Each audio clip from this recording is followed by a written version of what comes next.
It always seemed like the kind of thing that only happened in movies. A single night turning an entire friend group upside down. But not too long ago, something unfolded that proved otherwise. One bachelorette party became the breaking point for a once close circle of friends. There were 4 couples in our group. The first had been married for 3 years and had a toddler. My wife, Mara, and I had tied the knot a year and a half ago.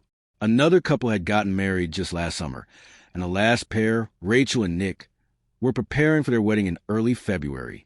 We were all around the same age, worked in the same field, lived in the same neighborhood, and had been through a lot together. Then came a blow that shattered everything beyond repair. Rachel and Nick's wedding was set for early February, and we had all been looking forward to it. Before the big day, though, there was one last event to check off the list: the bachelor and bachelorette parties. The tradition itself can be controversial, but it's always been a fun excuse to cut loose. So no one minded. Nick planned a night out at a well-known nightclub, but set some ground rules up front. No crazy stuff, he said. Rachel didn't want him staring at dancers. He explained that she wanted them to respect each other and just have a relaxed night with friends. Come on, man, that's weak, I teased. This is supposed to be your last wild night before marriage, and you're wasting it. We practically rushed you into getting married just for the bachelor party. And now look. The guys laughed and patted Nick on the back. Relax, he said. There are 4 of us. If we drink enough, we'll come up with 4 incredibly dumb ideas. We'll have fun. Don't worry. On Saturday, we took a taxi to the club while our wives went to their own party at a karaoke bar. We ordered drinks, eased into the night, and started enjoying ourselves. I called Mara now and then to check in. How's the big night going? I asked. It's awesome, she replied. Rachel won a contest. She popped all balloons first and got a bottle of brandy. We figured, why waste it? So now we're chasing champagne with brandy. Sounds like it's almost gone already. I joked. Nah, we just got started. Let me get back before they finish the bottle without me. I hung up and told the guys our wives were definitely having fun. An hour later, when I called again, Mara's speech was starting to slur. Not surprising, I thought. Mixing champagne and brandy is no joke. How's it going? I asked. Oh, no, everything's fine. We're good, she stammered. Something about her tone felt off, like she was hiding something. You sure it's just you girls there? I joked. I swear I hear guys in the background. She got defensive almost instantly. No, it's just us. Just the girls. Then she hung up. After that, I couldn't reach her for the rest of the night. Meanwhile, our group had a great time.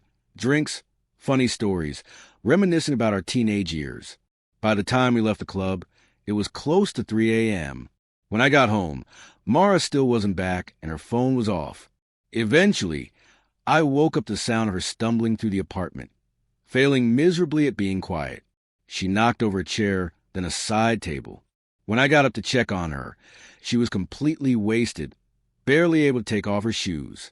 Mara, why didn't you pick up your phone? I asked, helping her stay upright. She mumbled something about it dying, then collapsed into bed and passed out instantly, leaving me alone with a splitting headache. I gave up on sleep at that point. I was at that miserable stage of a hangover, where even the pillow feels like concrete and every little noise pounds in your skull. I dragged myself to the kitchen for water and aspirin. Just as I swallowed a pill, my phone rang, loud enough to feel like knives stabbing my ears. It was Nick, and he sounded agitated. Is Mara home yet? Yeah, she just got back. Completely smashed. Can she talk? Not really, she's out cold. Nick sighed, clearly frustrated.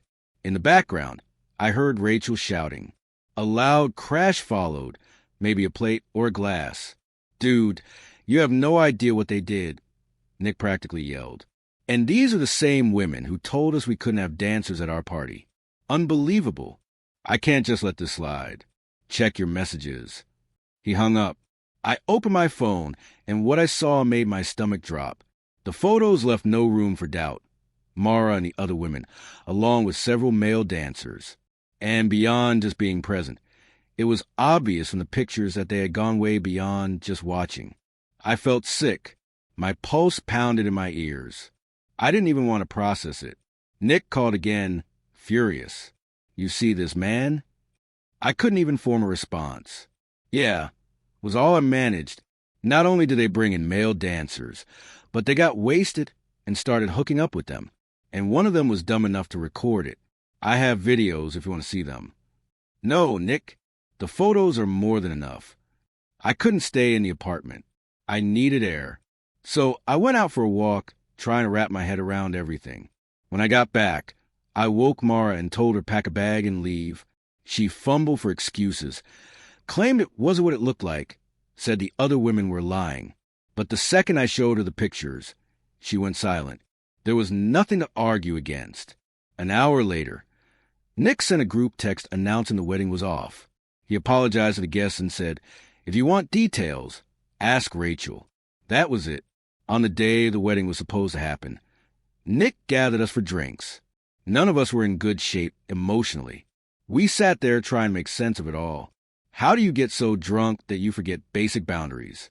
Or was it that deep down they had wanted all along? As we worked through our beers, we realized something. We had missed out on a real bachelor party. And in a twist of irony, we figured we might as well have one now, for newly single guys no longer bound by the rules we had once respected. That single night had shattered 3 relationships in one blow. It was brutal. One wild bachelorette party had destroyed everything we thought we had.